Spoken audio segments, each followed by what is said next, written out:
মাস চারেক আগে বিহারের আরাদ থেকে দিদির বাড়ি থেকে বেরিয়ে পড়েছিলেন। ভবঘুরের মতো এসে হাজির হন বাঁকুড়া জেলার বড়জোড়ায়। সেখানেই পথ দুর্ঘটনায় গুরুতর জখম হয়ে পুলিশের সাহায্যে বাঁকুড়া সম্মিলনী মেডিকেল কলেজ হাসপাতালে ভর্তি হন। দীর্ঘ চিকিৎসায় সুস্থ হলেও কেউ তাঁকে নিয়ে যায়নি।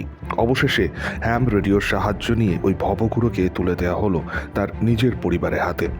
ভবঘুরো অবশেষে ঠিকানা পাওয়ায় খুশি সব মহল।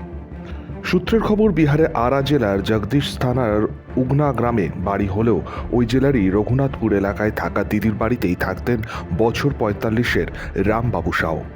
সামান্য মানসিক সমস্যা থাকায় দিদি চোখে চোখেই রাখতেন ভাই রামবাবু সাউকে।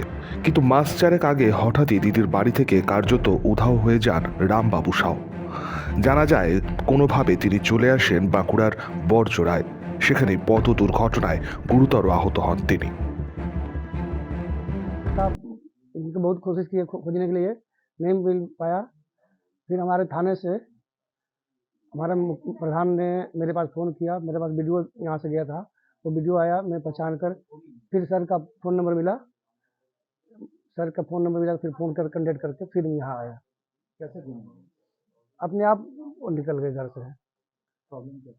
थोड़ा माइंड थोड़ा सा डिस्टर्बिंग रहता है, थोड़ा माइंड डिस्टर्बिंग रहता है उनका।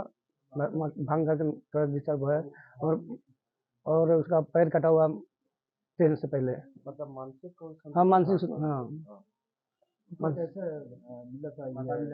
पता ये हमारे यहाँ से थाना से फ़ोन किया मेरे घर पर, हमारे मुखिया वहाँ मेरे का फ़ोन किया। और मैं दिल्ली में रहता हूँ, और मेरे फोन दिल्ली गया, मेरे पे वीडियो गया, फिर दिल्ली से मैं सीधे यहीं आया।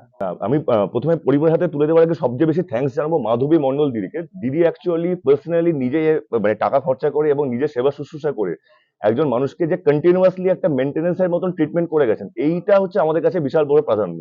তো আজকে অ্যাকচুয়ালি বাঁকুড়া সম্মিলনী মেডিকেল কলেজ, যেটা প্রিন্সিপাল স্যারও বললেন যে একদিকে যেমন ট্রিটমেন্টের দিক থেকে আমরা এগিয়ে আছি, আমাদের যে একটা মানবিক দিক বা হিউম্যানিটেরিয়ান গ্রাউন্ড আছে, সেটা শুধু মাধবী না, আমাদের মলয় পাত্র অ্যাসিস্ট্যান্ট সুপার এবং হ্যাম রেডিওর অম্বরীশ বাবু, এনাদের সহযোগিতা ছাড়া এটা ওয়াজ ভেরি মাচ ইম্পসিবল। আজকে পরিবারের হাতে ওনারা সবাই এসছেন, আজকে ওনার দিদিও বোধহয় এসছেন, আজকে পরিবারের হাতে ওনাকে তুলে দেওয়া হচ্ছে।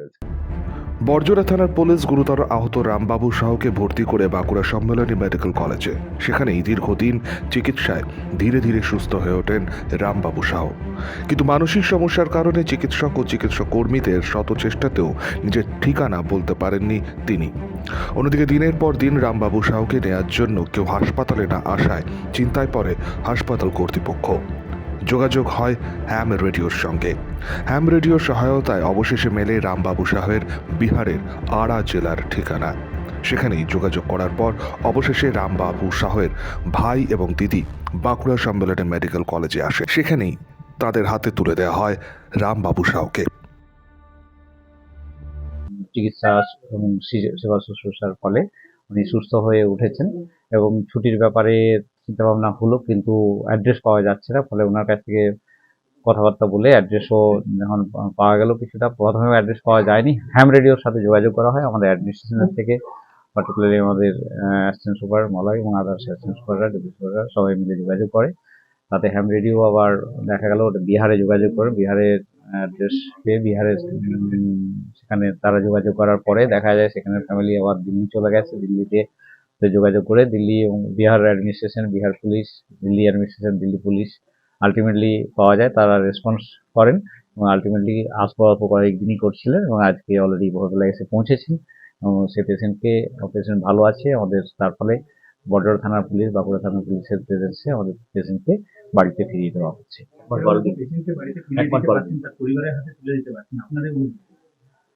হ্যাঁ, ডেফিনেটলি এটা একটা, যেমন মানে হাসপাতাল যেমন চিকিৎসা করে, তেমনি একটা মানবিক দিকও যদি ধরি, এটা তো একটা সমাজের স্রোতে তাকে ফিরিয়ে দেওয়া। এর আগেও আরো দুটো ঘটনা ঘটেছে। হারানো ভাইকে এভাবে খুঁজে পেয়ে আপ্লুত রামবাবু সাহেবের দিদি ও ভাই। হাজারো প্রতিবন্ধকতা সত্ত্বেও শেষ পর্যন্ত দীর্ঘদিন পরে এভাবে রামবাবু সাউকে নিজের পরিবারের হাতে তুলে দিতে পেরেও খুশি হাসপাতাল কর্তৃপক্ষ ও পুলিশ প্রশাসন। মধুসূদন গড়াই, শক্তি নিউজ 24/7, বাঁকুড়া। কাজের প্রেশার, চাইছেন একটু রিল্যাক্স, একদিনের উইকেন্ডে শহর থেকে দূরে কোথাও যেতে চাইছেন, কিন্তু যাবেন কোথায় ভেবে উঠতে পারছেন না। চলুন না ঘুরে আসি তারাপীঠ। আর তারাপীঠ মানেই মধু মমতা হোটেল অ্যান্ড রিসর্ট, যেখানে গেলে আপনার মাইন্ড একদম ফ্রেশ। তাজা অক্সিজেন সাথে গ্রাম্য পরিবেশ আপনাকে হাতছানি দেবে। AC deluxe room, swimming pool, gymnasium, indoor games আর সাথে আপনার পছন্দের মতন ডিশ। এছাড়াও যে কোনো সামাজিক অনুষ্ঠানে আজই বুক করতে পারেন মধু মমতা হোটেল অ্যান্ড রিসর্টের ব্যাংকোয়েট হল। রাত জাগা তারাদের সাথে, পরিবার বা বন্ধু বান্ধবের সাথে আপনিও সময় কাটাতে পারেন হোটেলের লনে।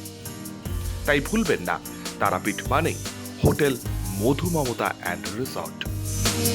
ঠিকানা hotel Madhu Mamata and resort, Tarapith, Tarapith road, Indian oil petrol পাম্পের ঠিক বিপরীতেই, তারাপীঠ, বীরভূম। যোগাযোগ নম্বর 9775555599 অথবা 9002410083।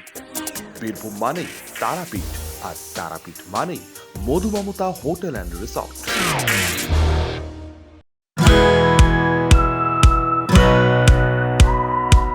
খাই খাই করো কেন এসো বসো আহারে, খাওয়ার আজব খাওয়া ভোজ কয় যাহারে। ভোজন রসিক বাঙালির খাওয়া দাওয়ার সেরা ঠিকানা মানেই Sher e Bengal. Indian, Chinese, south Indian, continental ডিশের হরেক রকম সম্ভার এখন একই ছাদের তলায়। এছাড়াও রয়েছে শের ই বেঙ্গলের স্পেশাল কিছু আইটেম, যা একবার মুখে দিলেই ভোলার নয়। ঘরোয়া পরিবেশে হোটেলের আতিথেয়তা আপনাকে মুগ্ধ করবে। রেস্তোরাঁর পাশাপাশি রয়েছে থাকার সুবন্দোবস্ত, সিঙ্গেল বেড থেকে ডাবল বেড, ট্রিপল বেড এবং ডিলাক্স এসি রুম। পাচ্ছেন 24 ঘন্টা পানীয় জল ও বিদ্যুৎ পরিষেবা। রয়েছে লকার, পার্কিং এর সুবন্দোবস্ত। এছাড়াও এসি, গিজার, টিভি, সিকিউরিটি সহ লন্ড্রির সুবিধে। মিটিং বা যে কোনো সামাজিক অনুষ্ঠানের জন্য এখন নিশ্চিন্তেই আসতে পারেন শের ই বেঙ্গলে। Sher e Bengal, JP avenue, Sagarbhanga, SBI ব্যাংকের ঠিক পাশেই, দুর্গাপুর 713211। যোগাযোগ নম্বর 9609900511 অথবা 9775555222।